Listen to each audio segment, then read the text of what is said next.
Okay, I just saw recently a reimagining of the 1980s toy line and He-Man and the Masters of the Universe from Filmation short movie.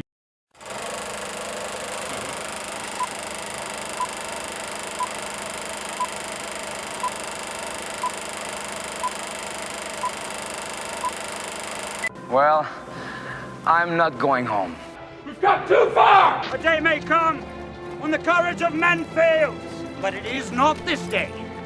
The line must be drawn here.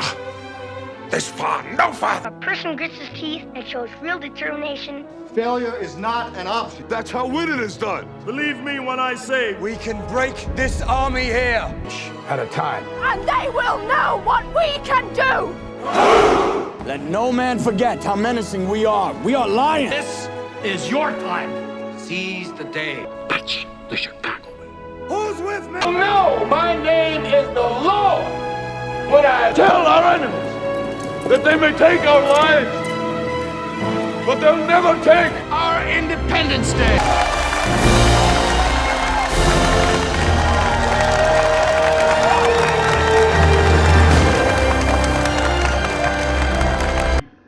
Directed by Daniel Benedict and written by him, and called Fall of Grayskull. And I gotta say, it was such a pleasant surprise to me.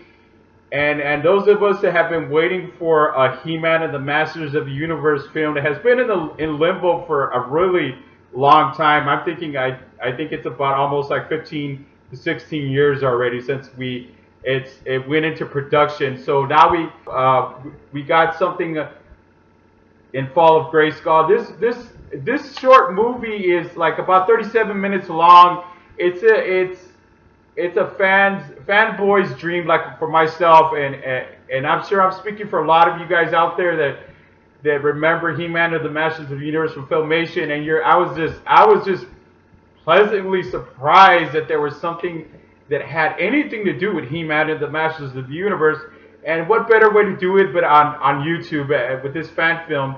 And I just want to talk about a little bit about the cast of this movie. And in the beginning of I don't want to give away too many spoilers, but it's called The Fall of Grayskull. In the beginning, we got a narrator, and his name is Alan Oppenheimer. He did the voice for Skeletor in the original animated cartoon from the 80s. So that was awesome. That was a pleasant surprise for me, and I'm such a big fan of Skeletor. He made me laugh a whole lot in the 80s.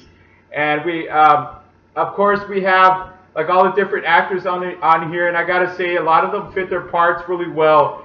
And probably one of the most that what really stood out for me is probably Shadow Weaver, played by Luisa Torres. She did a really good job, and I like the way they blended some strange language, and the way they kind of, it seemed like they did like one of those what do you call those things? They're called like when you loop something in a strange language, but it's like it's real loopy kind of recording, and it really fit well. And I love the way Shadow Weaver looked. It looked pretty intimidating. And another standout person in this movie is probably the Teela, played by Mercedes Varabel. Teela is definitely one of the standout characters in the 80s cartoon because she was always in the middle of the action. And this kind of reminds you a little bit of Teela's Quest in a way. That one episode from Teela's Quest, it kind of reminds you a little bit about it, like the way the episode was made, the way the movie was filmed, the way it was made. It was a little bit like it because it was kind of like a standalone, almost like a standalone film for Teela.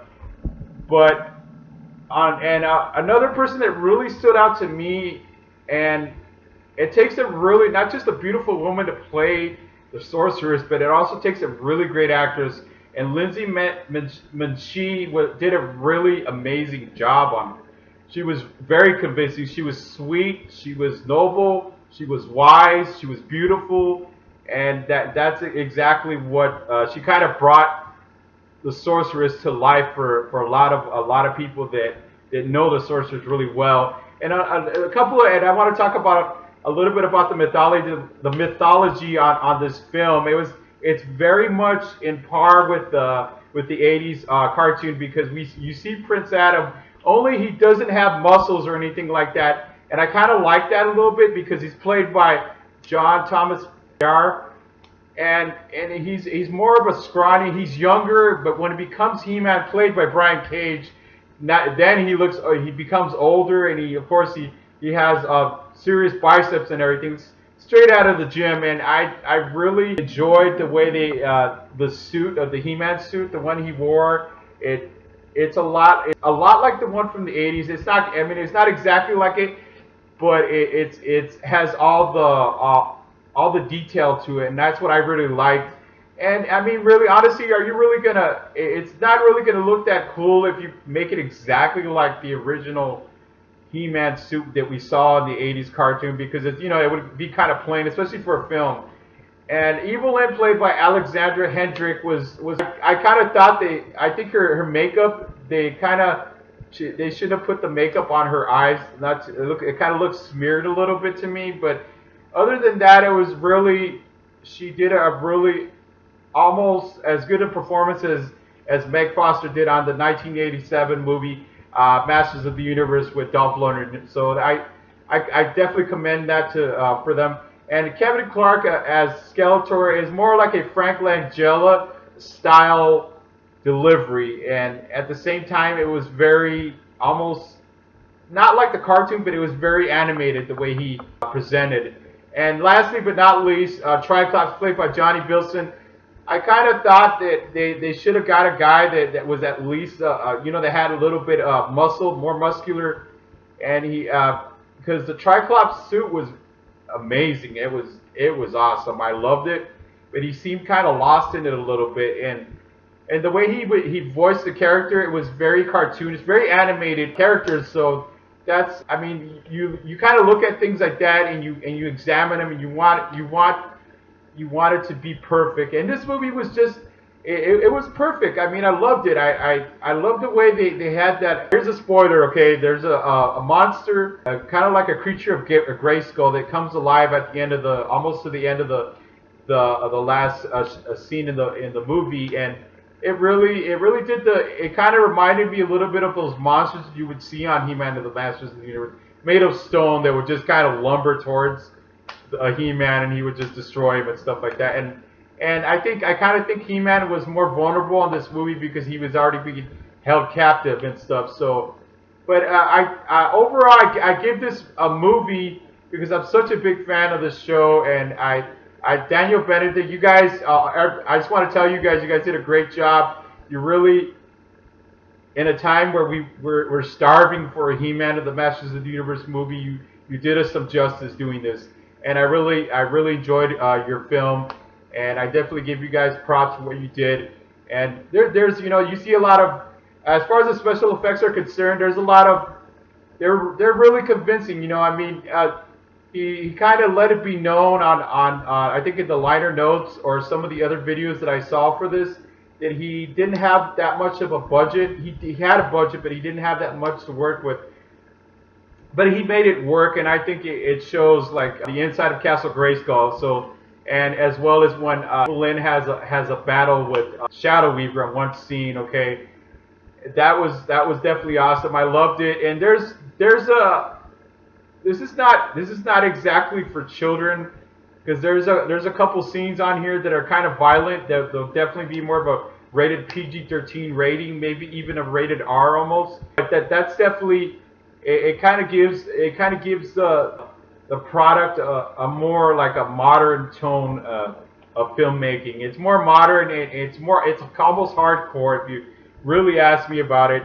And I definitely love this movie. And once again I just like to say to everybody in the cast that you guys did a great job, and I really enjoyed it. And I'm gonna watch it again because there's a end credits scene, just like a lot of movies, especially with the Marvels. And on here we have an end credit scene as well, and you definitely want to stick around and watch that. And finish watching it, and please watch it. It's on YouTube.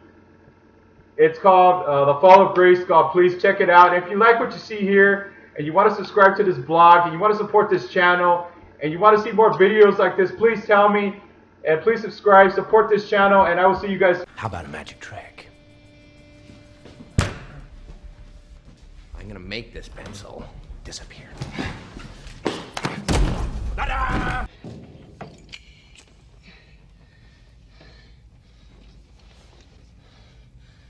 out to the coast. We'll get together, have a few laughs.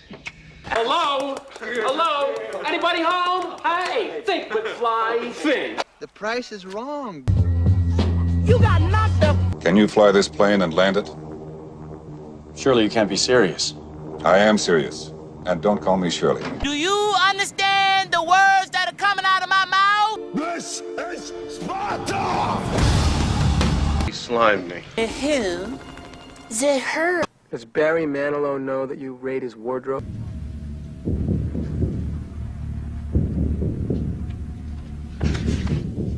I'll be back.